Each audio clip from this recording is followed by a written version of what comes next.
In this Fresh Farm video, we're looking at winter squash. Winter squash takes a long time to grow and can usually be found at the market in the fall and throughout the winter. Winter squash are very hardy and can be stored easily on a kitchen shelf where they'll keep for 2 or 3 months.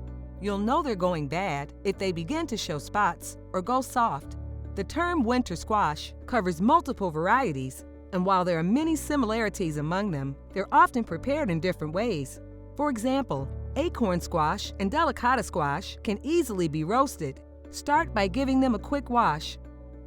Then cut them in half and scoop out the seeds.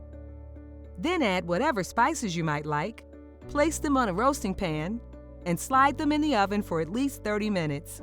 You'll know they're done when you can easily slide a knife into the flesh. You can then eat them directly, or scoop it out and create a side dish to your meal. Spaghetti squash can be roasted in a similar fashion, but when it's done roasting, you'll notice its texture is a little different, kinda like a spaghetti string. In fact, some people use spaghetti squash as a pasta substitute and cover it with tomato sauce.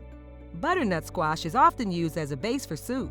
You simply peel it, cut it into cubes, and then add it to any other ingredients you like in your soup, such as onions or carrots. And finally, don't forget the seeds are edible too. Just throw them on a sheet pan with a little oil, a few spices, and roast them. Delicious! There are many ways to enjoy winter squash, so feel free to explore the Fresh Farm recipe page and have fun cooking.